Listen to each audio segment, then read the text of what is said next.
सुबह का सितारा सिर्फ अलिफ टीवी पर। अस्सलाम वालेकुम नाज़रीन, मैं हूँ आपके साथ आपकी होस्ट डॉक्टर जवेरिया महमूद और आप देख रहे हैं अलिफ टीवी। हमारे साथ आज जो शख्सियत मौजूद हैं, मुल्क के एक बहुत मारूफ कानूनदान है और एक बहुत ही खूबसूरत पर्सनैलिटी के शख्सियत के मालिक हैं। पाकिस्तान के लिए इन्होंने बेबहा खिदमात सर अंजाम दी। आप साथ ही साथ साबिक गवर्नर पंजाब, साबिक attorney general of Pakistan, senator रह चुकी है और अभी हालिया पाकिस्तान के स्टेट मिनिस्टर भी हैं। मैं आपका इंट्रोडक्शन करवाने जा रही हूँ सरदार मोहम्मद लतीफ़ खोसा साहब से, जो कि हमारे साथ मौजूद हैं, और आपके टाइम का बेहद शुक्रिया। थैंक यू, बहुत मेहरबानी। तो सरदार साहब ये बताइएगा कि जो आपके घर था और जो आपकी इंटरनल इंस्पिरेशन थी वो क्या थी, और ये बचपन से ही आप इसी तरह से एनर्जेटिक थे जैसे आज हम आपको इतना खूबसूरत और दिलकश देखते हैं? जो आपकी इब्तिदाई ज़िंदगी है उसके बारे में भी कुछ रोशनी डालिएगा।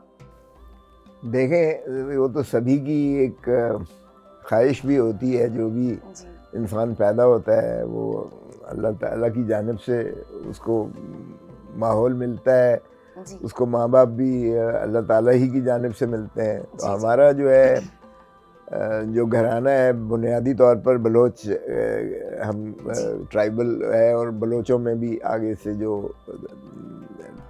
सब ट्राइब्स हैं, हमारी खोसा ट्राइब है। जी बिल्कुल। तो वो मैं डेरा गाजी खान में पैदा हुआ और हमारा जो गांव है जी बस्ती जहान खान वो पहाड़ के दामन में और डेरा गाजी खान से कोई 14-15 मील के फासला पर है। ना वहाँ सड़क थी और ना बिजली थी।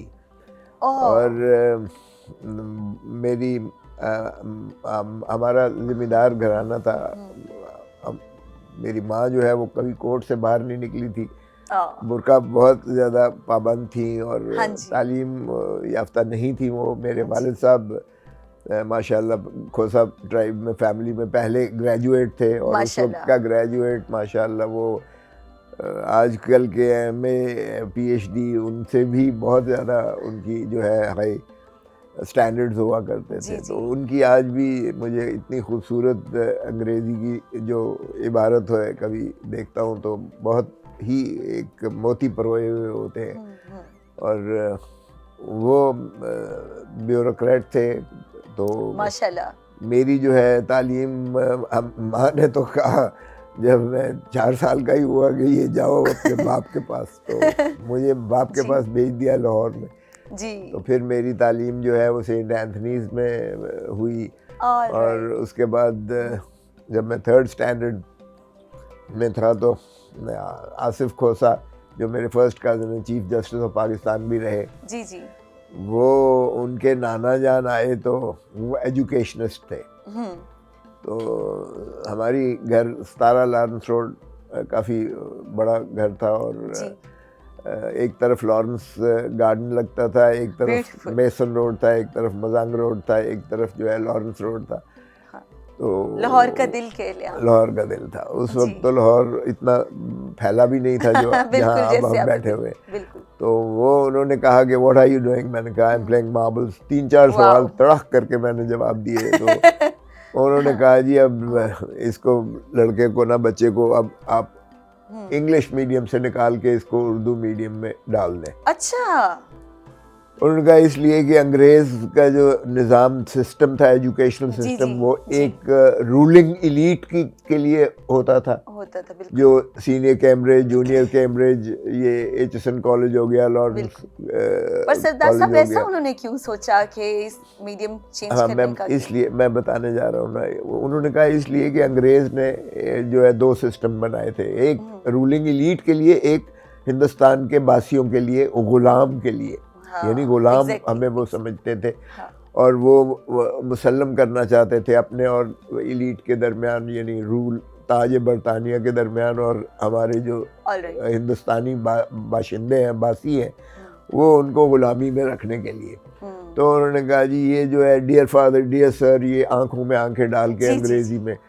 तो मैंने देख लिया है कि इसकी इंग्लिश मीडियम का जो है 3rd स्टैंडर्ड में इसका इतना ज़्यादा माशाल्लाह हाई इसका IQ लेवल है कि ये मार नहीं खाएगा कभी अंग्रेज़ी में। लेकिन अगर आपने इसे तसलसल से इंग्लिश मीडियम में रखा तो ये एरोगेंट हो जाएगा प्राउड हो जाएगा, अच्छा, ये नॉन केयरिंग हो अच्छा, जाएगा। ये इस तरह से वो सोच रहे हाँ, थे। और वो इलीट बन जाएगा, ये इंसान को इंसान नहीं समझेगा, और ये मजदूर को, किसान को, दहकान को, मेहनत कश को ये हेच और घटिया समझेगा। तो ये जो है मुस्तकबिल का माशाल्लाह Pakistan. You were so bright at that time कि फिर भी कुछ लोगों को इनसिक्योरिटी थी कि ये बच्चा तो उसी वक्त इतना मतलब शाइन बॉय की तरह, मतलब you were like an amazing, हाँ, मगर फिर इंस्पिरेशनल मगर उन्होंने कहा उर्दू मीडियम में भेजे और फिर सेंट्रल मॉडल में मुझे किया, तो मुझे डबल प्रमोशन मिली। और उन्होंने कहा जी कि ये तो, मैंने कहा अबू ये तो गुस्ताख है सर, देखो वहाँ तो बिल्कुल ही डिफरेंस था। हाँ जी, कहाँ अंग्रेजी मीडियम से, कहाँ आप हाँ वो जी, एक वो उधर ट्रेनिंग कॉलेज भी है, तो एक टीचर ट्रेनर आया 7वीं जमात में, उसने एक सवाल किया, व्हाट डिड, जिस तरह वो अंग्रेजी बोलते हैं, what did Quaid-e Azam do for Pakistan, not in a good accent. तो मैंने हाथ खड़ा किया, तो छोड़, हाँ जी, उसने कहा यस यू, तो मैंने तड़क करके जवाब दिया, he fought for the cause of Pakistan with patience and servitude. माशाल्लाह। वो कहते हैं you are flying too high, वो उसके ऊपर से गई। उसने कहा ये तो क्या कह रहा है कि ही fought for the cause of Pakistan with patience and servitude. तो वो ये तो को एक 7वीं के स्टूडेंट से तो नहीं कर सकता था, वो टीचर ट्रेनर कहाँ, वो ये टाटों के पड़े हुए, तो बड़ा डिफरेंस अनफॉर्चुनेटली है। लेकिन ये था अंग्रेज की एक सोची समझी मंसूबाबंदी के तहत, जिसे बदकिस्मती से आज भी हम उसी डबल स्टैंडर्ड्स पे चल रहे हैं। बिल्कुल बिल्कुल। हमने एक HSN कॉलेज, शोएफात, अमेरिकन, बिल्कुल आपने उनको जरा कहे, उनको कहे जरा उर्दू पढ़ के दिखा दें, इंग्लिश मीडियम वाले। वहाँ से आप अंदाजा करें कि जो पुराने लोग थे वो किस तरह से सोचते थे। मुझे उन्होंने उर्दू मीडियम में किया, और फिर वहाँ से उसके बाद तो हम, बल्कि माँ कई दफ़ा ऊँट के ऊपर बैठ के ना, तो हम ऊँट के कचावे पे कभी बैठे हैं ऊँट के? जी एक बार। अच्छा, वो बड़ा दोनों तरफ से बैलेंस होता है, एक तरफ माँ बैठती थी, एक तरफ मैं, बीच में कुछ सामान रखा जाता था, और रात को बैठ के सुबह डेरा गाजी खान पहुंचते थे। और फिर स्टीमर चलता था, ये जो है पुल नहीं थी, ये जो अब वो उधर डेरा गाजी खान और मुजफ्फरगढ़ के दरमियान जो पुल बनी है, तो वो स्टीमर चलता था दरियाए सिंध में, तो वो कई दफ़ा फंस जाता था रास्ते में। भैंस भी उसमें होती थी, गाड़ी भी उसमें होती थी, ट्रक भी उसमें, तो इंसान भी उसमें होते थे, तो वो इस तरह से डेरा गाजी खान। तो ऐसे सफ़र में से हम निकले, और अल्लाह ने करम किया, बाहर क्या मेहनत, एक जोहद मुसलसल आई। पर साहब, इसमें आपकी मदर का और फादर का दोनों का बहुत रोल, क्योंकि mothers are the nation builders, और आप जैसा जो पाकिस्तान के लिए एक प्राउड मोमेंट है, and you represent Pakistan so beautifully. और ये जो एक बहुत खूबसूरत जो आपकी एक शख्सियत है जो कि बहुत मुतासिर कुन है। अच्छा खोसा साहब, ये बताइएगा कि आजकल जो बच्चे हैं वो डॉक्टर, इंजीनियर और व्लॉगर वगैरह इस तरह के प्रोफेशंस चूज़ कर रहे हैं, तो आपको क्या लगता है कि अगर जो न्यू जनरेशन है और उनको लॉ करना है, लॉयर बनना है और एक अच्छी वकालत करनी है और उसको प्रोफेशनल अप्रोच से देखना है, तो उनके लिए आपका क्या मैसेज है उन बच्चों के लिए? देखिए, मैं समझता हूँ आजकल के बच्चे तो बहुत माशाल्लाह ज़हीन और फतीन है, और हमसे बहुत ये ज़्यादा नॉलेजेबल है, क्योंकि ये डिजिटल आप ईरा में आ गए हो, नॉलेज बेस्ड ईरा है, ये आर्टिफिशियल इंटेलिजेंस है, बहुत ज़्यादा, बहुत इसने एवोल्यूशनाइज कर दिया है इसमें। मैं जब गवर्नर था तो मैंने, और जब फेडरल मिनिस्टर भी रहा, तो मेरे पास इंफॉर्मेशन टेक्नोलॉजी, टेलीकम्युनिकेशन था, तो मैंने कोशिश की कि मैंने कहा कि ब्रॉड बैंड प्रोलिफरेशन हम सारे मुल्क में फैलाएं।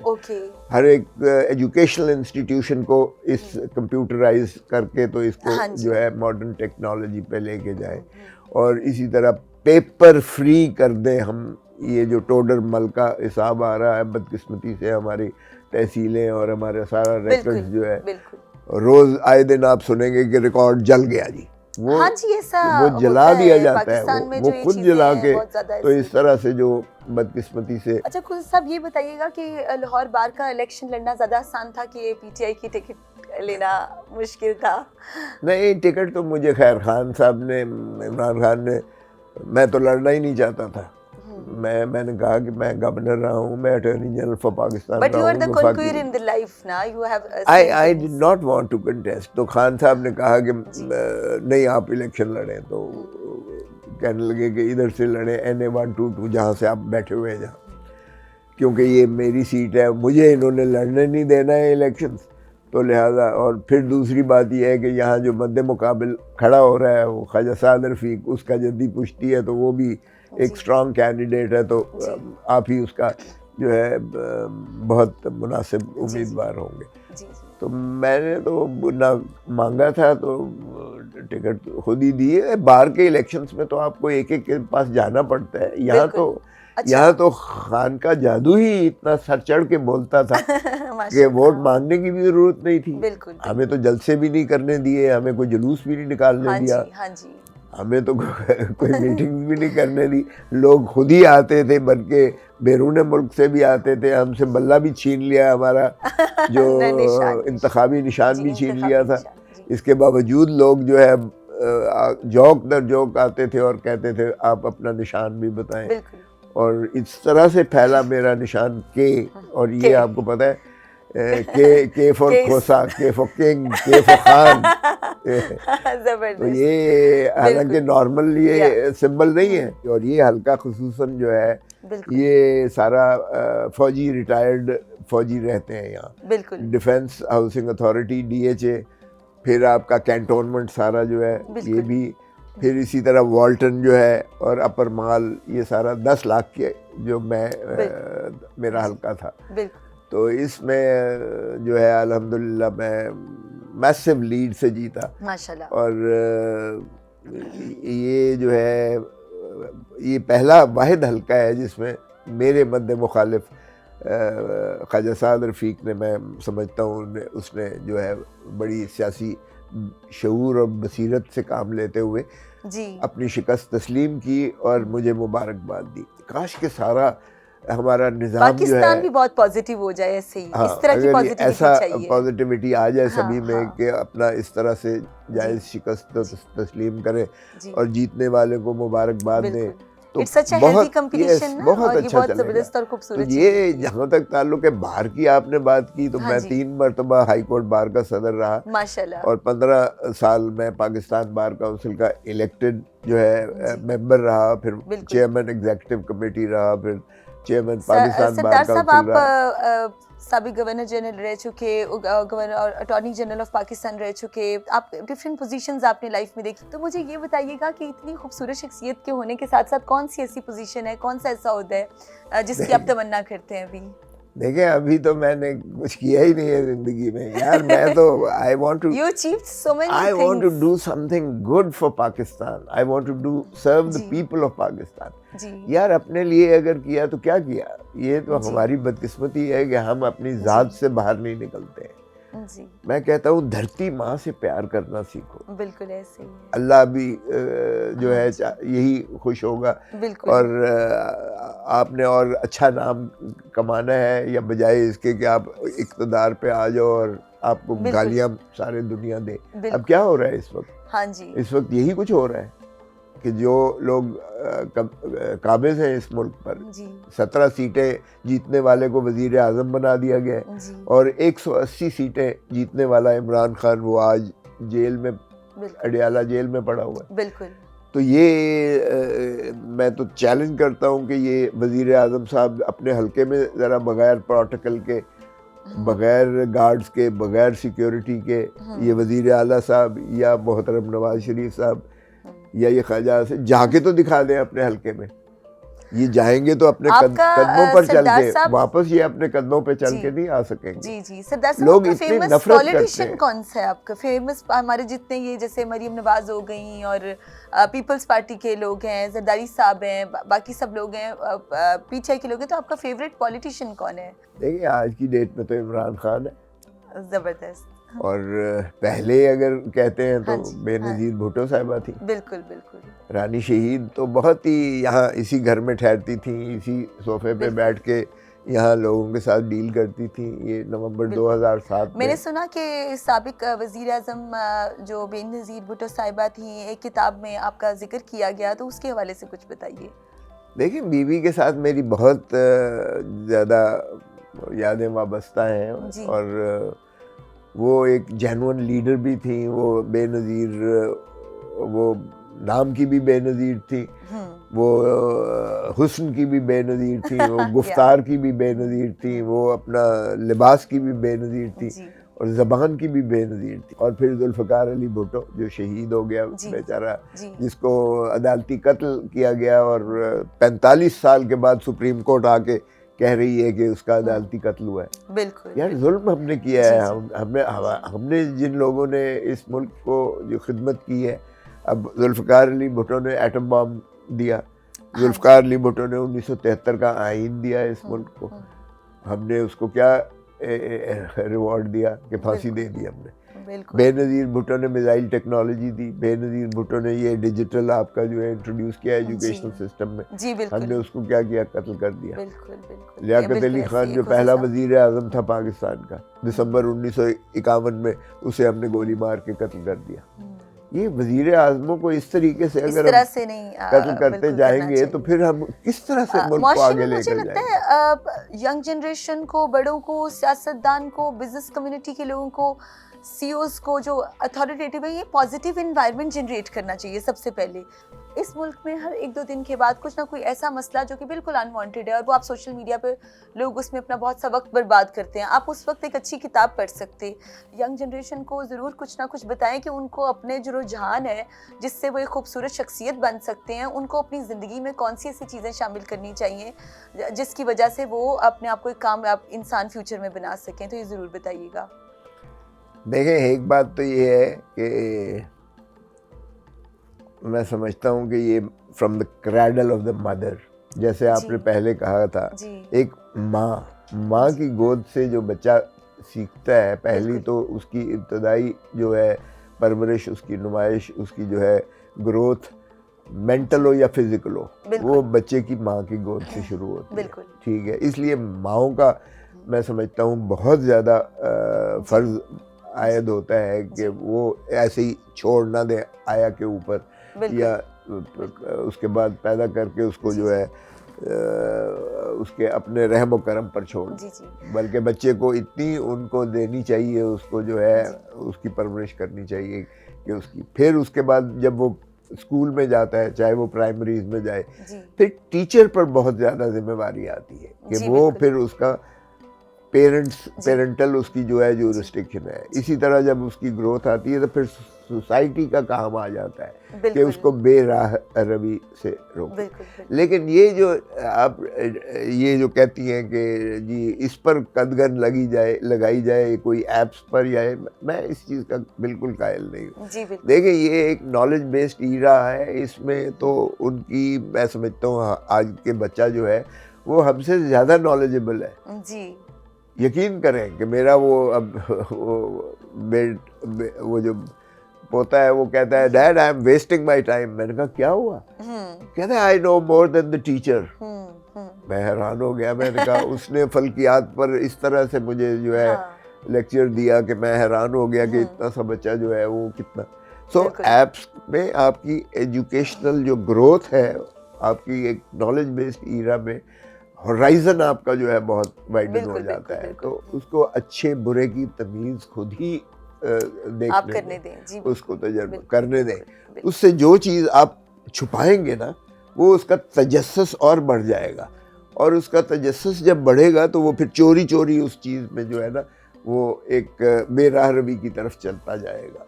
अगर वो उसके लिए ओपन होगा तो वो खुद ही उसको जो है एकदम उससे जो है अपने आप को अलहदा कर लेगा। तो वो ये शऊरी तौर पर मैं समझता हूँ बच्चे को आने दें ग्रोथ उसकी। जितना हम देखें अब को एजुकेशन है, को एजुकेशन में जितना होता है उसका, और उसके बरक्स आप यूरोप में जाएं, आप अमेरिका में कहीं जाएं, आप कभी नहीं देखेंगे कि कोई किसी को घूर रहा है। लड़की अकेली जा रही है, अकेली आधी रात को जा रही है, मजाल है कोई उसको छेड़ रहा हो या देख रहा हो। यहाँ हमारे यहाँ कोई जा सकता है? तो बहुत मुश्किल हो जाता है, बहुत ऐसे सी चीज़ों लगता में है जैसे difficulty होती है तरसे हुए लोग हैं। अरे यहाँ भाई, पे बहुत डिफिकल्ट, बहुत सी चीज़ों में प्रॉब्लम है। देखे ना, वो इसीलिए है कि एक्चुअली हमने हमें वो पॉजिटिव मुआशरा जनरेट करना। और खोसा साहब यहाँ पे देखें कि लाइफ इज़ सो ब्यूटीफुल और पाकिस्तान इज़ वेरी प्रोग्रेसिव। जब आपको थोड़ा फारिग वक्त मिलता है तो कौन सी ऐसी चीज़ है जिससे आप अच्छा फील करते हैं, either it's a book reading और व्हाटएवर, तो आप वो भी शेयर कीजिए। देखें, मुझे तो सभी चीज़ों से प्यार है। जी मुझे मौसीकी से प्यार है, मुझे जो है पढ़ने से प्यार है, जी मुझे जो है कन्वर्सेशन इंसानी मिल के उनके साथ जो है अच्छा, ये मुझे तो वो बहुत तमाम चीज़ें हैं जो आप अपना फारिग वक्त में इसको हिस्सा बनाते हो और आपको जब बहुत तक सुकून देती देखिए हैं। जब तक आप अपनी ज़िंदगी से और अपने ज़िंदगी के यानी एनवायरनमेंट से जब तक आप प्यार नहीं करेंगे, जी आपके अंदर की वो जो है शख्सियत नहीं कभी भी उभर सकेगी। और आप निखरती है, अपनाइयत का एहसास जी जब तक नहीं दिलाएंगे अगले को, जी अगला आपसे जो है वो फासला करके मुतनफ़िर होता चला जाएगा। बिल्कुल तो बिल्कुल अल्लाह ताला की इतना खूबसूरत हमें पाकिस्तान दिया है और इतनी खूबसूरत माशाल्लाह आप एग्रीकल्चरल देखेंगे लैंड है और हमारे पास क्योड़ा सब माइंस कुछ हैं है। और हमारे दुनिया पास की सुई का कोई मुकाम है। Yes We have so absolutely many आपके beautiful, पहाड़, आपका समंदर, हाँ, आपकी बिल्कुल। वादियाँ, आपके खेत लहलाते हुए, बिल्कुल, आपके हाँ 5 दरिया जिस तरह से चलते हैं, जी अल्लाह की इतनी नेमतें हैं। हमने बदकिस्मती से जी जी देखे ना, अल्लामा इकबाल ने कितना खूबसूरत पाकिस्तान का एक तख़य्युल दिया था बिल्कुल जब उसने कहा था कि तू शाही है, परवाज़ है काम काम, तेरा, बिल्कुल। तेरे सामने आसमां आसमान और भी है, इसी रोज़ व शब में उलझ कर न रह जा कि हाँ। तेरे ज़मा व मकां और भी है। और भी तो ये देखें, और फिर उसने कहा खुदी पर कितना अच्छा तसव्वुर दिया हाँ। कि खुदी खुदी को को कर कर बुलंद बुलंद इतना कि हर तकदीर से पहले खुदा बंदे खुदा से पूछे बंदे से खुद पूछे बता ये तेरी बता तेरी रजा क्या है। हमने तो अपना जो है मुकद्दर का फलसफा जो है मुल्ला ने हमारे चेंज कर दिया। जहनों को जो है ना वो उसने जंग लगा के रख दिया। हाँ। हमें 100 साल जो है ना कहा कि ये कलम को हाथ ना लगाओ, ये काफिर की इजाद है, स्याही में और गोलियों But pen में is a ruling power. Oh Pen my is God, like anything. जितना हमें देखिए खासा साहब, मैं भी मतलब एजुकेशनल पर्सन हूँ और ये सब चीज़ें मैंने देखी। तो दुनिया में भी जो जंग है ना, वो मुझे लगता है वेपन से नहीं, यहाँ पर pen is a weapon, pen is a power tool. You can rule every जो आपकी जंग है या किसी भी किस्म की वॉर है, you can conquer with the pen ना। Pen is like anything. देखिए ये तो है ना, दलील से हम दलील की बजाय हम पुरतशद्दद होते चले जा रहे हैं। जी अब आपने बहस व तमहीज़ के ज़रिए, आपने दलील के ज़रिए आपने दूसरे को कायल करना है। जी। और कहते हैं कि ये इस्लाम कोई तलवार की ज़ोर पर नहीं फैला, इस्लाम इन औलिया अल्लाह और हजूर सल्लल्लाहु अलैहि वसल्लम के बाद जो बिल्कुल, आपके आए बिल्कुल। उनकी तालीमात और उनके जो है फरमूदात और उनके फिर अपने जो है ज़िंदगी का जिस अंदाज से वो लोगों से नबुर्द आज़मा करते थे, उससे इस्लाम फैला है। बिल्कुल। और इसलिए ये कलम की ताकत का तो कोई यानी आप देखें, जब हमने कलम की ताकत को छोड़ा है जी, तब से हम भिखारी बन के रह गए। पहले हम अबू सीना देखे, हाँ जी, तिब में बिल्कुल मुसलमान जो है उफक पर थे, बिल्कुल ऐसे। अलजबरा में, जियोमेट्री में, फलकियात में, नेम इसमें कोई एनीथिंग शक नहीं। The world, oh the Muslims were on Global top of the world. recognition Yes, थी, we were the ruling not only in terms Yeah. of physical ruling बल्कि Scientists हर and लिहाज हमारे से बहुत हम से जो है हर profession। चीज़ में मुसलमान था। जी, जी। और जब बदकिस्मती से ये हमारे ये माशाअल्लाह जंग लगे, हालांकि अल्लाह ताला ने खुद कहा है कि हाँ मैंने जी। तुम्हारे लिए ज़मीन की तहों में और आसमान की फिजाओं में इतनी खजाने- वुसअत और ताकत वुसअत दी है, ताकत और तुम खजाने रखे। तजस्सुस करो, हाँ, मैं वाक़ई, तुम्हारे लिए तसख्खुर करूंगा। माशाअल्लाह, हमने वो तजस्सुस करना जब से बंद छोड़ कर दिया, हाँ, तो जाहिर है जिसने भी तजस्सुस किया, देखे अल्लाह ताला रब्बुल आलमीन है, माशाअल्लाह, रब्बुल सुभान मुस्लिमीन अल्लाह, नहीं है सिर्फ। सुभान अल्लाह, हाँ। और इसी तरह तमाम हजूर सल्लल्लाहु अलैहि जानों वसल्लम, हजूर सल्लल्लाहु अलैहि वसल्लम रहमतुल लिल आलमीन है, बिल्कुल बिल्कुल। रहमतुल लिल मुस्लिमीन सिर्फ नहीं है। हमने जफ्फा डाल दिया कि हम मुसलमान हैं तो अल्लाह भी हमारा है और रसूल भी हमारा है। हालांकि जिसने देखे आप तजस्सुस किया है, बिल्कुल अलावा कोई बहुत मुसलमान है या नहीं है, बिल्कुल ऐसे ही है। अल्लाह ताला ने उसको क्या अरूज दिया है। ज़मीन के अंदर से आपने एटम निकाला, ज़मीन के अंदर से आपने कोयला निकाला, आपने तेल निकाला, बिल्कुल आपने ऐसे, गैस बहुत निकाला, खूबसूरत। आपने और आसमान कुदरती की फिजाओं में आप मादनियात और देखें बिल्कुल कि किस तरह से जो वो चीज़ें जो कभी एलिस इन वंडरलैंड या वो अलादीन का जादू के चिराग में पढ़ते थे, हाँ जी, हाँ अब जी, सुपरसोनिक जेट्स हैं। अब आप बिल्कुल। यहाँ बैठकर जो है वीडियो कॉन्फ्रेंसिंग के जरिए अमेरिका बिल्कुल, और आप दुनिया कहीं भी जहान बात- के कहीं ग्लोबली भी आप कर कनेक्ट रहे आप हो, कर सकते तो हैं। सिमट गए फासला, बिल्कुल इसलिए ऐसे आपकी सिमट ग्लोबल गया। विलेज बन गई। और क्या? अब जो इंटरनेट ने काम कमाल कर दिया है ये जी। डिजिटल ईरा में, बिल्कुल इसने तो एवोल्यूशनाइज कर दिया, एक दुनिया ही बदल के रख दी है। बिल्कुल। तो इसलिए ये हमारी तजस्सुस का मादा हमें दोबारा उजागर करना पड़ेगा। जी जी जी। और मैं देख रहा था कि पानी से जो है वो गाड़ियां चलने का भी बिल्कुल तजर्बा हुआ। वो बिजली पैदा करते पानी से आप करते हैं, देखें कोल से करते हैं। आपकी मसला क्या है? आपका मसला ये है कि आपको अपना इंडिजिनस जो पाकिस्तान के अंदर जो आपको दौलत मिली हुई है अल्लाह ताला ने दी है, आप उसे इस्तेमाल करें बजाय इसके कि आप इंपोर्ट करें। या आपको जरूरत आप इंपोर्ट करते हैं सारी बिजली आपकी जब तक बिजली महंगी है रहेगी तब तक आप तरक्की नहीं कर सकते। और बिजली महंगी तभी सस्ती होगी जब आप सोलर पे डिपेंड करेंगे, जब आप हाइडल यानी आपको अल्लाह ताला ने पानी का ऐसा रन ऑफ द रिवर दिया है ना, फॉल दिया है, नॉर्दर्न एरिया से आपके समुंदर पे पानी जाता है, आप 100 मील के फासले पर टर्बाइन लगाते चले जाएं, आप यकीन करेंगे आपकी बिजली आपको तेल इंपोर्ट करने की जरूरत नहीं पड़ेगी। हाँ जी, बट हमें जो थोड़ी सी वाइब और फ्रीक्वेंसीज है ना, जो अभी 2025 की हम रेवोल्यूशनरी पीरियड देख रहे हैं खोसा साहब, इसमें पता है हमारे हर सेक्टर के लोग शामिल हैं, गवर्नमेंट के लोग शामिल हैं, डिप्लोमेट शामिल हैं, मिनिस्ट्रीज़ के लोग शामिल हैं। तो आप ये क्या कहते हैं कि जो ज़िंदगी में डिसिप्लिन है उसकी क्या अहमियत होती है? देखें वो तो अगर कायदे आज़म मोहम्मद अली जिन्ना के आप 3 अल्फाज यूनिटी फेथ डिसिप्लिन ना, अब तो यूनिटी फेथ डिसिप्लिन और कायदे आज़म ने कोई ये इतना बड़ा दुनिया का वाहिद इस्लामी सबसे बड़ा मुल्क जो है, हाँ जी, वो तो कोई बंदूक चला के गोली चला के जंगो जदाल से नहीं किया था। हाँ जी, उसने अपनी कलम की ताकत से, अपने दिमागी जहन की ताकत से उसने जो है ख्वाब इसका अल्लामा इकबाल ने दिया था, तकमील जो है कायदे आज़म मोहम्मद अली जिन्ना ने की थी। और जिन्ना एक ऐसा सॉलिड किस्म का दुनिया में वाहिद ऐसा लीडर है, मैं समझता हूँ बिल्कुल है। और इसीलिए उसने डिसिप्लिन पर बहुत ज़्यादा जोर दिया था, यूनिटी पर बहुत ज़्यादा, फेथ पर बहुत ज़्यादा। मुझे भी ऐसा लगता है कि कुछ कौमें जो मैंने देखा ट्रैवल किया, चाइना या लंदन, जो लोग डिसिप्लिन है वो बहुत कामयाब हैं। वो बायोलॉजिकल सिस्टम के साथ चलते हैं खोसा साहब, लाइक अगर सनराइज पे वो ब्रेकफास्ट करते हैं और सनसेट के साथ सोते हैं। पर पाकिस्तान में देखिए कि लोग दोपहर 2 बजे उठते हैं और कहते हैं हम ब्रेकफास्ट कर रहे हैं।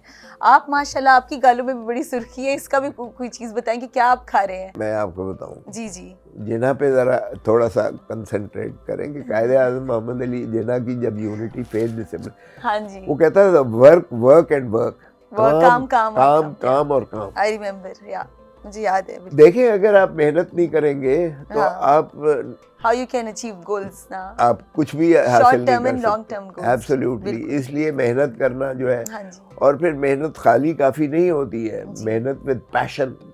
आप जिस चीज़ को भी, पेशे को भी अडॉप्ट करें, जो भी काम करें, उसे जज्बे के साथ काम करें, मोहब्बत के साथ काम करें, लगाव के साथ, डेडिकेशन के साथ। हम बदकिस्मती से अपना बच्चों को जो है जबरी, पहले तो वो कहते हैं जी डॉक्टरी करो, और भाई डॉक्टरी अगर उसका जहन नहीं है, उस तरफ रुझान, तो जबरी आप डॉक्टर उसको बना रहे हो। या साहब उससे पहले तो आप भूल गए, अभी माएँ जो आजकल की माएँ हैं वो कमर्शियल आइटम्स दे रही हैं स्कूल लंच बॉक्सेस में, सारा वो डब्बे वाले जूस, दूध, चीज़ें। भाई आपकी कॉग्निटिव डेवलपमेंट नहीं, उससे फिर हम नेक्स्ट स्टेप पे आते हैं जो आप ये बात कर रहे हैं। तो ये भी इस टाइम इश्यूज चल रहे हैं। पहले वक्त में आप देखें कि जो माँ बेटे का या माँ बेटी का एक रिलेशन था, वो अपने हाथ से बना के खाना खिलाते थे, होता था। तो अब चीजें बहुत कमर्शियल हो चुकी हैं, आपको पता है, बहुत चेंज हो चुकी है। अब कोई कौन सी माँ जो जन्म देने के बाद अपना दूध पिलाती है? हाँ, ये भी तो, हालांकि आपको पता ही है कि माँ के दूध में कितनी ताकत होती है, ताकत होती है, इसलिए वो स्टंटेड ग्रोथ जो हमारी हो रही है, नेचुरल अल्लाह की डिजाइन है, 50% स्टंटेड ग्रोथ हो रही है। आपकी जो आइंदा आने वाली नस्ल है वो 50% ज़हनी और जिस्मानी माजूर होंगे। वो बहुत ज़्यादा, अब आप अंदाजा करें, this is the growth that we are giving to Pakistan. तो ये बहुत सारी बातें हैं जो, जिसमें मैं समझता हूँ कि हमारी सोसाइटी को भी है, माँओं को, पेरेंटल जो है ज्यूरिसडिक्शन जो भी एक्सरसाइज करता है उसको तो इसकी चीज़ को मलहूज रखना पड़ेगा। जी, जी। इस तरह से ग्रोथ हमारी नहीं हो सकती है। खोसा कबीला और उसके साथ सरदार क्लैन का ये जो एक वर्ड है, इसके बारे में कुछ बताइए। अच्छा, मज़ेदार आपको इसकी बात तारीख भी बताऊं। बतानी थोड़ी सी मुझे, मैं तारीख आपको भी इसकी बताइएगा। एक मज़ेदार बात बताता हूँ। मैं इंडिया में गया तो उन्होंने कहा खोसा बस्ती है, तो मैंने कहा चले बाहर गए। उसके बाद मैं वो देख रहा था साउथ अफ्रीका में, तो उन्होंने कहा जी ये नेल्सन मंडेला खोसा है। अच्छा, मैं गवर्नर था तो हमने साउथ अफ्रीका के सारे जो है वो साउथ अफ्रीका के अफ्रीकन एम्बेसडर्स आए हुए थे गवर्नर हाउस में। मैं गवर्नर था जब, तो मैंने एड्रेस करते हुए मैंने कहा कि I also happen to be amongst one of you because Nelson Mandela is a Xhosa and there's a very big, huge tribe in South Africa, which is my tribe, Xhosa tribe. अच्छा, is this real or what? वो सुनो ना, हंस पड़े सारे। तो फिर आया ना जब वो अपना साउथ अफ्रीकन एम्बेसडर जवाब देने के लिए, उसने कहा द गवर्नर इज राइट, ठीक कह रहा है, क्योंकि XHOSA वो लिखते हैं।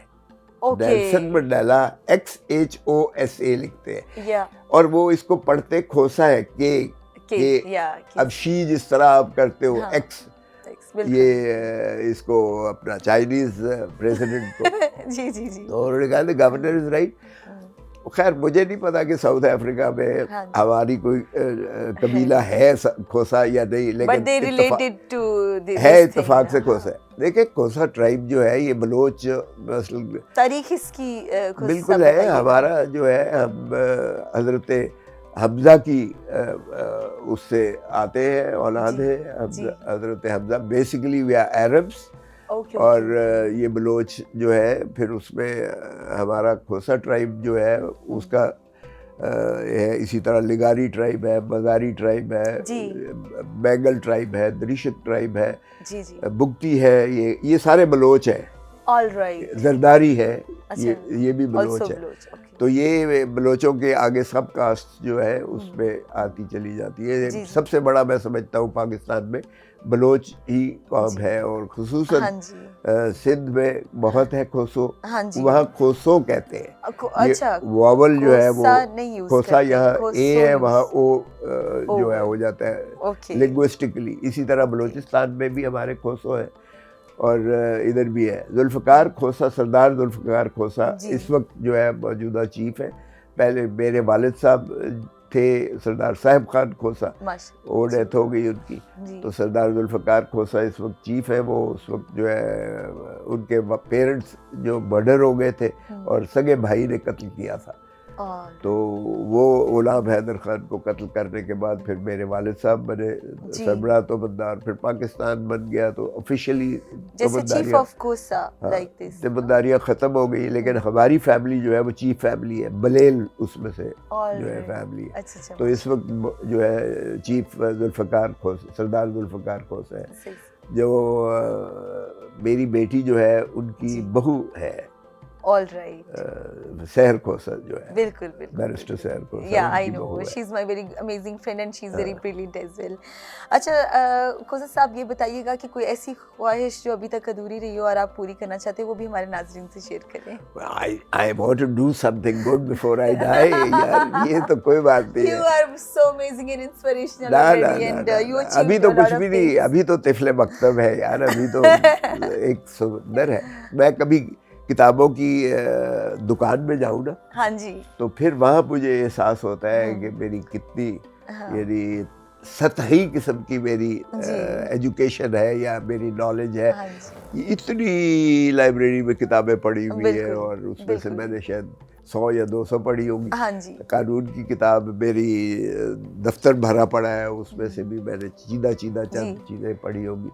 तो जिंदगी में देखिए, from the cradle of the mother to the graveyard, कहते हैं कि माँ की गोद से लेके कब्र तक, जब तक आप इंसान पढ़ता रहे, सीखता रहे, जो है कुछ अच्छे काम करता रहे, दुनिया में अच्छा एक नाम छोड़ कर जाए और खिदमत कर सके जितना। सरदार साहब, कोई ऐसा वाक़या बताइएगा, जो ऐसा वाक़या शेयर कीजिएगा जिसमें आपको दिली खुशी मिली हो और आपने वो अदालती केस जीता और आपको बहुत खुशी भी मिली हो उससे।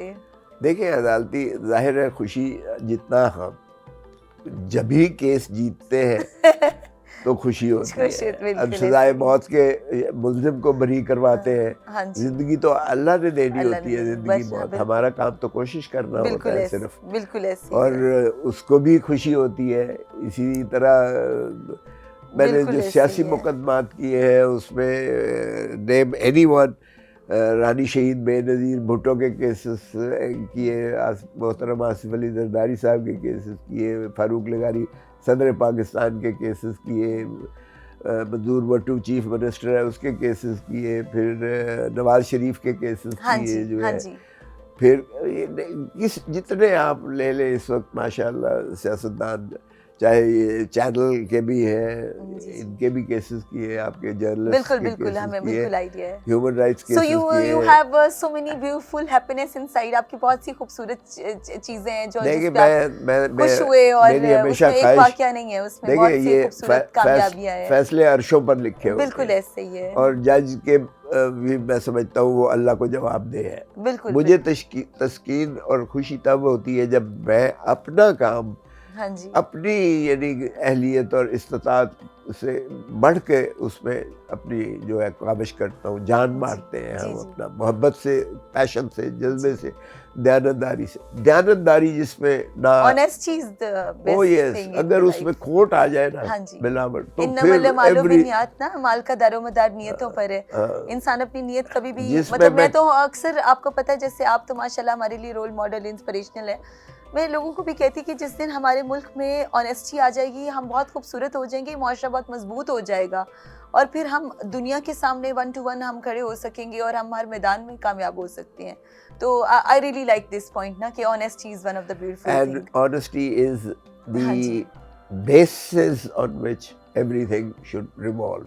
बिल्कुल जिसमें बिल्कुल, हाँ जी, देखिए मुझे अगर करोड़ों रुपए फीस आती है ना, जी जी, उसमें भी मैं उतनी ही मेहनत करता हूँ जिसमें मैं पैसे नहीं चार्ज करता, जी। क्योंकि मैं एक स्टूडेंट से चार्ज नहीं करता, हाँ, और एक हाउ लवली, एक this is such a nice thing. एक जो सियासी असीर है, जी पॉलिटिकल प्रिजनर ऑफ कॉन्शियंस जो है, जी, जो अपने लिए नहीं, माशरे के लिए, मुल्क के लिए, आइन के लिए, कानून के लिए जो अपना जिद्दोजहद करते हुए उसको पाबा सलासल किया गया है, उसके से भी मैं केस फीस नहीं लेता। बिल्कुल। तो मैंने कभी उसमें कभी नहीं की है, क्योंकि मैंने फीस नहीं ली या जी, जी। मुझे फीस नहीं दी गई है तो मैं उसमें क्यों मेहनत करूं, ये जी, नहीं बिल्कुल। होता। तो फिर तस्कीन आपको होती है, आप दोनों सूरतों में आपको तस्कीन होती है। आपके हक में फ़ैसला हो तब भी आपको होती है, अगर आपके हक में फ़ैसला नहीं होता फिर भी आप अपील में ले जाते हो, लेकिन कम से कम आपको तसल्ली और तशफ़ी होती है, मुतमईन होते हैं कि मैंने अपनी तरफ से, अल्लाह शाहिद है कि मैंने अपनी पूरी कोशिश की है, और बाकी नतीजा रिजल्ट हमेशा अल्लाह पर होता है। बिल्कुल बिल्कुल। खोसा साहब, आपका पसंदीदा कोई सॉन्ग बता सकते कि कौन सा आपका? वैसे तो आपको बड़ा खूबसूरत गुनगुनाते देखा, ये जो इंटरनल हैप्पीनेस है इसको कैसे जनरेट किया जा सकता है, और आपका पसंदीदा सॉन्ग कौन सा है, और अगर हो सके तो थोड़ा सा गुनगुना भी सकते हैं। This platform is all yours. देखिए गाना, ये जो मौसीकी है ये तो ये रूह का साज है, रूह का जो है बिल्कुल ऐसा ही है, ऐसा और है।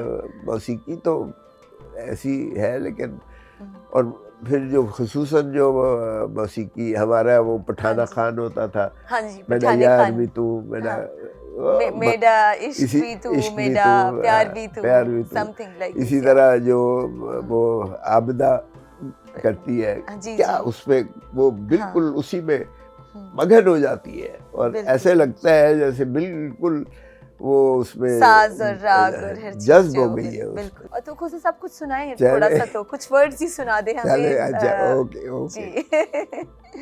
गुलों में रंग भरे बादे नौ बहार चले, गुलों में रंग भरे बादे नौ बहार चले, चले भी आओ के गुलशन का कारोबार चले, कफस उदास है यारो, सबा से कुछ तो कहो, कहीं तो मेरे खुदा आज जिक्र यार चले, चले भी आओ के गुलशन का कारोबार चले। बहुत खूबसूरत। यहाँ से आप देखिए नाजरीन के कामयाब और नामवर सियासतदान होने के साथ साथ एक कानूनदान होने के साथ साथ हमारे पास ऐसे भी कोई पाकिस्तान में नहीं है जिसकी इतनी खूबसूरत आवाज़ है, और साथ में पोइट्री में भी आपको एक ज़बरदस्ती, और स्पेशली मेरे कहने पे खोसा साहब ने इवन गला भी थोड़ा सा ठीक नहीं था और इतना खूबसूरत जो है वो हमें कलाम सुनाया। तो आपको पता है ये इंसान की इंटरनल पॉजिटिविटी और मोहब्बत होती है जो वो माशरे में जनरेट करता है। फिर आप जो हमारा माशरा ये खूबसूरत ऐसे बनता है खोसा साहब कि इंसान की जो इंटरनल रेडिएशंस हैं, इंटरनल पॉजिटिविटी है, जैसे कि बाबा बुल्ले शाह का कलाम है कि की लब्दा तू बाहर हूँ कुल आलम तेरे अंदर हूँ। जो आपकी ब्यूटी है वो आपके अंदर होती है, the every positivity inside your self. और खोसा साहब हमारे सामने इसकी एक ज़बरदस्त और एक लाइव एग्जांपल है for the young generation, for the all politicians. Khosa साहब इसके साथ साथ हमें बताइएगा कि ये जो यंग जनरेशन है इसके लिए कोई एक बहुत ज़बरदस्त पॉजिटिव मैसेज दीजिएगा कि कामयाबी, जैसे आप माशाल्लाह कामयाब हैं और रोल मॉडल हैं, तो कामयाबी के लिए कौन सी ऐसी चीज़ है जो कि इंसान अगर ज़िंदगी में लेके आए तो आप बहुत ज़बरदस्त हो सकते हैं, आप बहुत ब्राइट हो सकते हैं, शाइन हो सकते हैं और आप रूलिंग पर्सन भी बन सकते हैं। तो ये यंग जनरेशन को इसकी मोटिवेशन की, ज़रा आपको पता है लो मोटिवेशन भी चल रही होती है जनरेशन की, तो उनको कुछ मैसेज दीजिएगा। देखिए, मैं समझता हूँ कि मोटिवेशन तो हमारे पास कायदे-ए-आज़म मोहम्मद अली जिन्ना का जो है, और उससे पहले हमारे हजूर सल्लल्लाहु अलैहि वसल्लम, अगर उनका उसवा हसना आप देख लें, उनकी ज़िंदगी, उनका जो है फरमूदात, उनकी जो माशाल्लाह अगर तकलीद, हम नाम के मुसलमान रह गए हैं, रिचुअल्स पे मुसलमान हैं, अब मुसलमान की हमारे अंदर खसूसियात जो है। अब यही जो हमारा पाकिस्तानी जब यूरोप में जाता है तो ये रेड लाइट पे खड़ा होता है, डिसिप्लिन है वहाँ, रूल ऑफ लॉ है जी। इसी तरह कभी छिलका नहीं फेंकेगा, कभी जो है वो किसी लाइन को क्रॉस नहीं करेगा वहाँ। यहाँ हमारे यहाँ बिल्कुल इसके रिवर्स है। तो मैं समझता हूँ कि इसलिए बहुत ज़रूरी है कि हम अपने अंदर जो है अपनी ज़िंदगी के अंदर डिसिप्लिन पैदा करें, ठहराव पैदा करें, बुर्दबारी पैदा करें, बर्दाश्त का मादा पैदा करें, अगले की जो है बात सुनने का हौसला रखें और इख्तलाफ राय का हक दे अगले को कि वो इख्तलाफ ताकि एक हेल्दी कंपटीशन में हम आ सकें। ऑफ कोर्स, हमें बिल्कुल विन-विन सिचुएशन में आ सकें। देखिए, नफरतों का मुतहम्मिल नहीं है हमारा मुल्क जो है, इसलिए मोहब्बतें बांटो और अगले की इज्जत करना सीखो और फिर दयानतदारी से मेहनत करके जज्बे पैशन के साथ अपनी ज़िंदगी को आगे बढ़ाओ। अपने नज़रियात, आप जो भी ज़िंदगी में बनना चाहते हैं, आप यकीन करें कि अगर आप उसमें मेहनत करेंगे और दयानतदारी के साथ करेंगे, ईमानदारी के साथ, मोहब्बत से उसको परस्यू करेंगे, तो अल्लाह ताला रास्ते खोलता चला जाएगा, आपको यकीनन आसानियाँ पैदा करके अल्लाह इतना जो है वो जाहिर है कि आपको आजिज़ी और इनकसारी पे ही करना पड़ेगा। कभी तकब्बर को जहन में ना लाए कि मैं कुछ बन गया हूँ। में भी है कि ज़मीन पे आकर के मत चलो, वहाँ आपकी इर्तिका रुक जाता है। वहाँ जहाँ आपके दिमाग में ये आ गया कि मैं कुछ एरोगेंसी आ जाती है, इगोइस्टिक बिहेवियर आता है, तो वो आपको खराब करता है। एब्सोल्युटली, वो फिर आपकी जो है सारी जो है वो आपकी तरक्कियाँ रुक जाती है। आप ये चाह रहे हैं कि एक कामयाब इंसान में फ्लेक्सिबल होना चाहिए, लचक होनी चाहिए, ताकि वो जो इन्वायरमेंटल प्रोग्रेशंस हैं, प्रोग्रेसिव चीज़ें हैं, उनमें वो इजीली डल सके और कि कामयाब माशरे का हिस्सा बन सके, कामयाब लोगों का हिस्सा बन सके। नहीं, लचक का मेरा मतलब ये नहीं है। देखिए, आपके जो नज़रियात हैं, आप भले अपना जो है, जो आप समझते हैं सही है, आप बिल्कुल उस पर जो है कायम और दायम रहे, लेकिन अगले की बात इख्तलाफ राय सुनने का हौसला रखें। बिल्कुल। और अगर उसको कायल कर सकते हैं तो आप दलील से कायल करें, जी। वगरना भले कोई ज़रूरत नहीं जी। है। सो बर्दाश्त का वादा इसी तरह होता है। जी, बिल्कुल। और जब इख्तलाफ राय होता है तो उसी से अच्छी तरक्की की नहजें निकलती हैं। बिल्कुल ऐसे ही। और ये कह देना कि मैं ही अक्ल कुल हूँ और जो मैं ही कह रहा हूँ वो सही है, ऐसा इससे देखें ये मुमकिन नहीं होता है। और इसी से क्लैश होता है और इसी से फिर जो है नफरतें होती है और इसी मामलात अदालतों तक अब तक भी पहुंच जाते हैं, क्योंकि केस बन के आ जाते हैं कोई साहब, फिर उसको बिल्कुल सेकंड्स में बिल्कुल मैजिशियन की तरह उसको मैनेज कर लेते हैं। सरदार साहब ये बताइएगा कि माशाल्लाह आपकी फैमिली है, बहुत खूबसूरत फैमिली है, और फिर आपके फ्रेंड्स हैं, फिर आपकी ऑफिशियल एंगेजमेंट्स हैं, फिर आपकी असेंबली की एंगेजमेंट्स हैं, फिर आपकी एज ए लॉयर एंगेजमेंट्स हैं। आप एक ही वक्त में बहुत से जो है ना जिम्मेदारियाँ, प्रोफेशंस, बाप भी हैं, एक ज़बरदस्त शौहर भी हैं, एक अच्छे दोस्त भी हैं, तो आप ये सारा कैसे मैनेज कर रहे हैं? और how you managing yourself so beautifully? देखें, our nation wanted to know about it वो जानना चाहे, हमारी नेशन, हमारे लोग ये जानना चाहते हैं। देखें, अल्लाह ताला ने इंसान को बनाया ही इसीलिए है कि एक many सोशल things. एनिमल जो है तभी होता है जब वो इस मुआशरे में हर चीज़ के लिए अपना अपना जो है वो मुकाम देता है, अपना उनको वक्त देता है, उन्हीं के रिश्तों को, तकद्दुस को। यही तो इंसान और जानवर में फ़र्क है कि इंसान हर चीज़ का जो है तकरीम करता है, ताज़ीम करता है, उसको उसी के जो है तवाज़ुन में लेता है। और ज़िंदगी तभी बनती है जब तवाज़ुन आप रखते हो, बैलेंस रखते हो, रिश्तों की कदरें करते हो, दोस्तों के। खोसा साहब ये वक्त में एक दिन में तो 24 घंटे ही होते हैं, और एक 1 वीक में जैसे पता है 7 दिन होते हैं नॉर्मली, और इतना ये बिजी स्केड्यूल होता है। बिल्कुल आप एकदम से इस्लामाबाद होते हैं, आप असेंबली के सेशंस अटेंड कर रहे होते हैं, उसके बाद नेशनल असेंबली के बाद अपने पर्सनल कमिटमेंट्स भी होती हैं, प्रोफेशनल भी होती हैं, फिर घर में भी दुख सुख सब कुछ चल रहा होता है। तो ये मतलब I just wanted to ask के ये कौन सा ऑरा और इरा है कि आपका जो इंटरनल है, ये एक्सटर्नल है, मतलब what is your inspiration in the life to manage these things, you know, family, friends, सबको इतना खुश रखना, खूबसूरत रखना, मैनेज करना, मतलब how you can do this? हाँ, ये मुश्किल होता है। It's very difficult to manage your time. जी, मैं शादी, अपनी फैमिली की एक शादी थी, उसमें उन्होंने मुझे खड़ा करके तो जो है मैं थोड़ा सा वो कर रहा था डांस,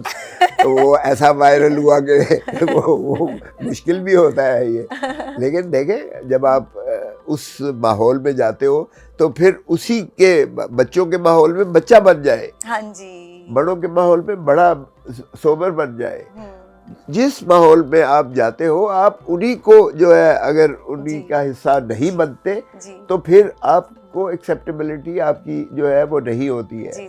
आपकी एक्सेप्टेबिलिटी, लाइकेबिलिटी, आपकी पसंदीदा शख्सियत तब बनते हो जब आप बच्चों में बच्चा बन जाते हो, फैमिली में उनके साथ उन्हीं की ख्वाहिशात के मुताबिक एंजॉय करते हो, तो you become part of their life. So इसलिए आप दोस्तों में जान बन जाते हो, आप फैमिली में जान बन जाते हो, आप प्रोफेशन में एक जो है आपको मुकाम हो जाता है, तो आपके अंदर से आपको एक सेटिस्फेक्शन मिलती है, एक ग्लो मिलती है, और वो सबसे बड़ी तस्कीन होती है। जो आपको तस्कीन और ग्लो अंदर से मिलती है ना, वो मेकअप्स और चीज़ों के बाद से भी खोसा साहब बिल्कुल ठीक कह रहे हैं। नाजरीन, आप ये देखें कि 2025 की सबसे पहली और इतनी मोटिवेशनल, इतनी मज़े की, इंस्पिरेशनल चीज़ें खोसा साहब ने शेयर की अभी बिल्कुल 1-2 सेकंड पहले, और उससे पहले भी हम बहुत ज़बरदस्त और दिलचस्प गुफ्तगू कर रहे थे। पाकिस्तान के लिए खिदमात तो बहुत सर अंजाम दी, पर साथ ही साथ बहुत सी जगहों पे, बहुत से महाज पे he is like a winner boy, I can say our Khosa साहब इज़ लाइक अ चैम्पियन। अच्छा, तो खोसा साहब, आपने बहुत ही ज़बरदस्त चीज़ें बताई हैं, स्पेशली बच्चों को, कि जिस माहौल में जाएं उसका बेहतरीन हिस्सा और अपनी एक्सेप्टेबिलिटी बनाने के लिए, उसमें एडजस्ट होने के लिए you have to be flexible too, और इतनी एरोगेंसी भी नहीं होनी चाहिए। और आपका जो सबसे इम्पॉर्टेंट है, जो इंसान दुनिया से मेरे ख्याल से लेके जाता है, वो आपका इखलाक है, जो कि इखलाक बहुत ज़रूरी होता है। इवन आप चले भी जाते तो आपके इखलाक के बारे में बात होती कि एक इंसान ऐसा था, एक इंसान ऐसा था। तो ये ही बता रहे कि इखलाक जो है वो इंसान को रूल करता, through out the life time आपको लेके चलता, आपकी शख्सियत बन जाती है, और ऐसी खूबसूरत शख्सियत जिनके साथ आज हमें। तो खोसा साहब, कोई ऐसी दिलचस्प वाकया और ऐसा कोई चीज़ जो आपकी जवानी के दौर का हो, जो और जब आपका ये शादी का इरा चल रहा था, वो कुछ शेयर करें हमारे नाजरीन से।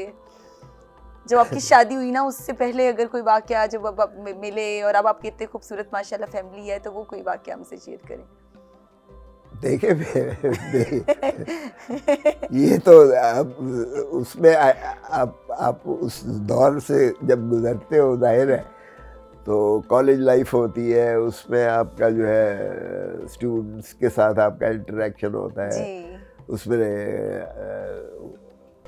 जाहिर है कि आपके वो भी हो जाता है, आपका मोहब्बत भी हो जाती है। तो मेरी मोहब्बत के बारे में क्या कहना है आपका? मोहब्बत कैसा वर्ड लगता है? और I know you have did in life, मोहब्बत से ही दुनिया बनती है, और आपका क्या कहना है? हाँ, तो मोहब्बत तो एक ऐसी सबलाइम चीज़ है जो बंदे को जो है it keeps you alive and it keeps you energetic, और ये आपको जो है एक जुज़्व है जो ज़िंदगी का, जिसमें से सभी गुजरते हैं। और मैं समझता हूँ कि ये तो अल्लाह ताला की जानिब से दिया हुआ एक आपका वो होता है। और फिर अर्शों पे होते हैं ये जो मिलाप होते हैं, जो जोड़े बनते हैं, ये अर्शों पे होता है। तो आप अपना अभी भी माशाल्लाह you are just like a 20, not even 40, 50 और 60, because for me age is just a number. पर कुछ सब उन दिनों भी आप ऐसे शरीर थे, और मतलब you are just like a quick boy और something like this, you can share with the नाज़रीन से शेयर करें आपके। मैं यूनिवर्सिटी लॉ कॉलेज का प्रेसिडेंट था। अच्छा, माशाल्लाह। I was the best debater, best speaker of Punjab university. और हमने इंटरकॉलेजिएट इतने ज़्यादा ट्रॉफीज थी कि पैसे उन जमाने में होते नहीं थे, तो वो इतना एक कप बेचते थे, 150 रुपए का कप। अनारकली में वो इतना बड़ा कप होता था, बेचकर तो फिर जाके खाना खाते थे और मूवी देखते थे। तो वो तो मेरा हमेशा फर्स्ट प्राइज आता था, because I was the best speaker. कुछ साहब, आपकी पहली मोहब्बत कौन थी? यार मेरे ख्याल में तुमने बड़ी सीरियस बातें पूछकर अब तो नहीं कोसा साहब, आपको तो नाज़रीन से अब हमने पॉलिटिक्स भी बहुत शेयर कर ली। आपके माशाल्लाह इतना आप लोगों को इंफॉर्मेशनल वीडियोस और चीज़ें और मामला और सब कुछ चल रहा होता। पर कोसा साहब, आप आज बताना पड़ेगा कि आपकी पहली मोहब्बत कौन थी? पहली मोहब्बत तो चलता है यार, माँ होती है पहले तो, सबसे पता ही है। वो एक खूबसूरत प्योर मोहब्बत होती है। तो नेचुरल तो आपके पता है क्या है, मेरी माँ जब मैं जाता था ना छुट्टियों पर, तो एक भैंस थी जो वो सिर्फ मेरी माँ के हाथ से दूध देती थी। जी माशाल्लाह। और तो मेरी माँ मुझे साथ बिठाती थी, एक धार जो है मेरे मुंह में मारती थी और एक जो है उसमें ऐसे ऐसे करके ना, तो वो कर रही थी। अच्छा खोसा साहब, आपने फिर मेरा जवाब जो है ना, वो जो मेरा मतलब आपने जो जवाब दिया वो बिल्कुल ठीक नहीं, वो जो मेरा सवाल आपने बिल्कुल उसको 360 डिग्री पे चेंज कर दिया। कमाल है यार। आपकी पहली मोहब्बत कौन थी? बता रहा हूँ ना, पहली मोहब्बत। खोसा साहब, हमारा जो एक्चुअल क्वेश्चन है ना, वो ये है कि खोसा साहब की पहली मोहब्बत कौन थी? मोहब्बत के नाम से खोसा साहब को भी बहुत मोहब्बत है, पर खोसा साहब अभी हमें बता नहीं रहे हैं। सरदार लतीफ़ खोसा साहब, आपने हमें अपनी पहली मोहब्बत के बारे में बताया, और वो बताया कि आपकी मदर थी जो कि अमेजिंग थी माशाल्लाह, she is such a great and amazing lady. अब आप ये बताते चलिए हमारे नाज़रीन को और मुझे भी कि आपकी आखिरी मोहब्बत कौन है?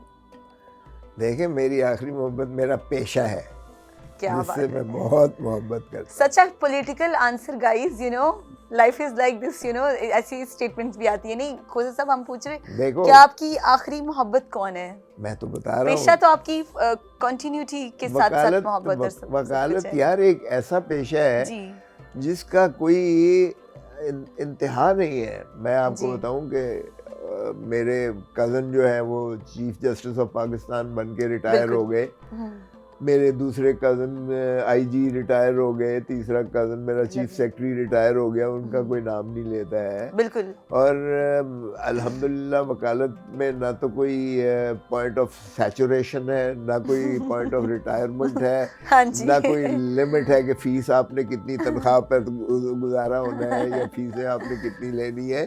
सो स्काई इज़ द लिमिट यार, इससे ज़्यादा क्या आप मोहब्बत कर सकते हो। और फिर बगैर मोहब्बत के तो कोई काम नहीं हो सकता। ये तो खोसा साहब वही बात हो गई, मासूमाना सवाल का मासूमाना जवाब, और खोसा साहब ऐसे उसको आपने घुमा के आंसर किया है। I just love my profession, and you know my profession is like this, and when we really wanted to know what's your आखिरी मोहब्बत। खैर बार बार नहीं, मैं आपको इस पे फोर्स नहीं करूँगी कि आप लाजमी बताएं क्या की आखिरी मोहब्बत कौन सी है। खोसा साहब, आप जो यंग जनरेशन है, जो हमारी यूथ है, उसमें वो क्लब बरादरी भी है, उसमें डॉक्टर्स भी हैं, व्लॉगर्स वगैरह भी हैं, और आजकल कुछ नए प्रोफेशंस भी हैं। आप इनको क्या मैसेज देना चाहेंगे, पूरी कौम को क्या मैसेज देना चाहेंगे? देखिए, मैं समझता हूँ कि धरती माँ ने अगर आपको ये मौका दिया है कि आप जो भी पेशा आप अपनाएं, आप उस पेशे के साथ मोहब्बत करें, धरती माँ के साथ मोहब्बत करें जी। और दयानतदारी के साथ और ईमानदारी के साथ उसमें इतनी जाज़बियत पैदा करें और उस हुनर और फ़न को इतना जो है आप आसमानों पर लेकर जाएं कि आप खुद के अंदर से भी तस्कीन आए, आपका खानवादा आपके लिए जो है वो सना खान हो, आपकी जो है माशरा आपको काबिल तहसीन समझे और आपका मुल्क जो है आप पर फ़ख्र करे। खोसा साहब, आपकी आमद का बेहद शुक्रिया, आपने अपना कीमती वक्त दिया। और आज हमने लाइटर साइड देखी खोसा साहब के, अपने अक्सर इनको पॉलिटिकल शोज़ में देखा, अक्सर औकात जो हालात हाजरा की करंट अफेयर्स की चीज़ें चल रही होती हैं, खोसा साहब उसमें हमारे बहुत ही जो मतलब नामवर सियासतदान होने के साथ साथ एक नामवर लॉयर की हैसियत से भी पाकिस्तान में बहुत खूबसूरत जो खिदमात हैं सर अंजाम दे रहे हैं पाकिस्तान के लिए स्पेसिफिकली। और ये हमारा बड़ा प्राउड पर्सन है, प्राउड लॉयर कम्युनिटी के लिए भी बहुत प्राउड है, डॉक्टर्स कम्युनिटी के लिए बहुत प्राउड है। तमाम वो लोग जो कि आम लोग हैं ना, वो भी मैंने इनको देखा कि जब कोई इनके पास इनके दरवाजे पे कोई आम इंसान आता, उसके पास पैसे होते या नहीं होते थे कि उसका केस सुनते और उसकी जिस तक अदालती मामला में हेल्प होती है वो भी करते हैं। तो he is such a humble person, so kind and so generous, like one should live like a Khosa साहब। तो खोसा साहब, आपकी आमद का बहुत शुक्रिया वंस अगेन। आपने हमारे नाजरीन को अपनी जो ज़िंदगी की एक लाइटर साइड आज हमने देखी है, वो बहुत ही दिलचस्प थी, मेरे लिए तो बहुत ज़्यादा थी, और आपके लिए भी मेरे ख्याल से इस तरह से ही होगी, क्योंकि ये हमारा सरमाया है और एक कौम का सरमाया है। ये खूबसूरती है अपनी फैमिली के लिए, फ्रेंड्स के लिए, लव वंस के लिए, और हर उन इंसान के लिए जो इनसे जुड़ा हुआ है, और ये हमारा माशरा भी इनसे जुड़ा हुआ है, और ये हमारे लिए एक बड़ी ऑनर की बात है। अलिफ टीवी की टीम से बहुत शुक्रिया, और डॉक्टर जवेरिया महमूद की तरफ से बहुत शुक्रिया, और बहुत शुक्रिया आपके वक्त का। बहुत मेहरबानी, thank you so much, God bless you. और अल्लाह ताला ये जो है 20-25 का साल जो है ये कौम के लिए, मुल्क के लिए, आपके लिए, आपके चैनल के लिए, आपकी ज़ाती तरक्कियात के लिए, आप सब की टीम की मैं खुशहाली के लिए मैं दुआ गो हूँ। अल्लाह ताला ये मुबारक करे और अल्लाह ताला खुशियों का साल लेके आए आपके लिए और हम सब। बहुत शुक्रिया। नाजरीन, आप हमारे साथ ही रहिएगा, इसी तरह खूबसूरत प्रोग्राम आपके लिए, दिलचस्प इंटरव्यूज़ लेके आते रहेंगे। Stay active with Javeria Mahmood.